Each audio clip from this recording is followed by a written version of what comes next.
नमस्कार साथियों, वेदांश की कहानियाँ यूट्यूब चैनल में आपका हार्दिक स्वागत है। आज मैं आपको बताऊंगा लंका नष्ट होने का श्राप किसने दिया था और क्यों दिया था। सुकेश के 3 पुत्र थे, माली, सुमाली और मल्यवान। माली, सुमाली और मल्यवान नामक 3 दैत्यों द्वारा त्रिकूट सुबेल यानी कि सुमेरु पर्वत पर बसाई गई थी लंकापुरी। माली को मारकर देवों और यक्षों ने कुबेर को लंकापति बना दिया था। रावण की माता केकसी सुमाली की पुत्री थी।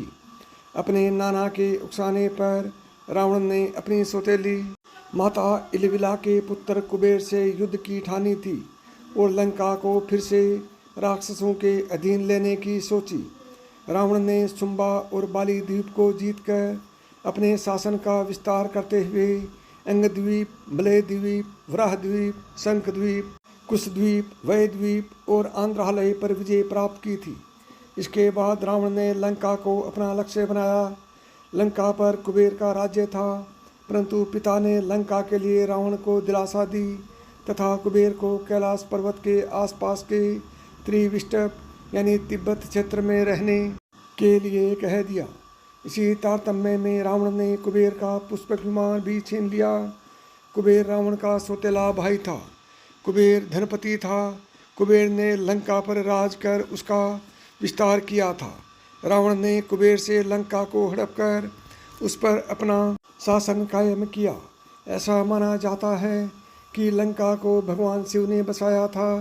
भगवान शिव ने पार्वती के लिए पूरी लंका को स्वर्ण जड़ित बनवाया था। एक बार माता पार्वती को महसूस हुआ कि महादेव तो देवों के भी देव हैं। सारे देव तो सुंदर महलों में रहते हैं, लेकिन देवाधिदेव शमशान में। इससे तो देव की प्रतिष्ठा भी बिगड़ती है। उन्होंने महादेव से हठ किया कि आपको भी महल में रहना चाहिए।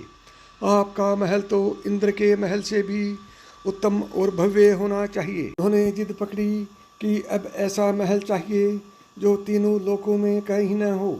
महादेव ने समझाया कि हम तो ठहरे योगी, महल में तो चैन ही नहीं पड़ेगा। महल में रहने के बड़े नियम विधान होते हैं।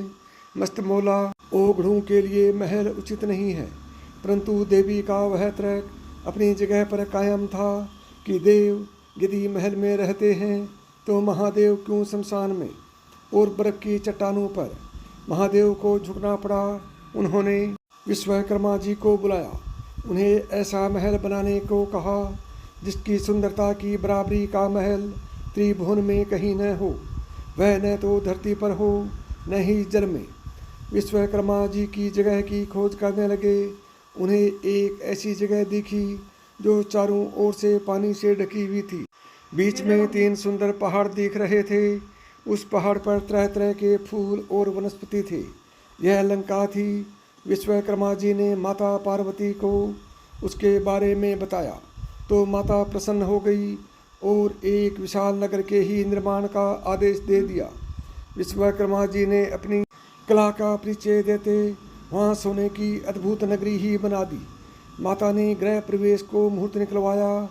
विश्रवा ऋषि को आचार्य नियुक्त किया गया। सभी देवताओं और ऋषियों को निमंत्रण मिला। जिसने भी महल देखा वह उसकी प्रशंसा करते नहीं थका। गृह प्रवेश के बाद महादेव ने आचार्य से दक्षिणा मांगने को कहा।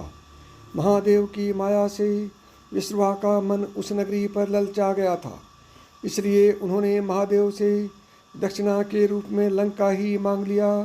महादेव ने विश्रवा को लंकापुरी दान कर दी। पार्वती जी को विश्रवा की इस दृष्टा पर बड़ा क्रोध आया। उन्होंने क्रोध में आकर साप दे दिया कि तूने महादेव की सरलता का लाभ उठाकर मेरे प्रिय महल को हड़प लिया है। मेरे मन में क्रोध की अग्नि धधक रही है। महादेव का ही अंश एक दिन उस महल को जलाकर कोयला कर देगा और इसके साथ ही तुम्हारा कुल का विनाश आरंभ हो जाएगा। कथा श्रुति के अनुसार विश्रवा से वह पूरी पुत्र कुबेर को मिली, लेकिन रावण ने कुबेर को निकालकर लंका को हड़प लिया। साप के कारण शिव के अवतार हनुमान जी ने लंका जलाई और विश्रवा के पुत्र रावण कुंभकर्ण और कुल का विनाश हुआ। श्री राम की शरण में होने से विभीषण बच गए। साथियों, यदि आपको यह कहानी पसंद आई है तो मिधांस की कहानियाँ यूट्यूब चैनल को सब्सक्राइब करें। नमस्कार दोस्तों, जय श्री राम।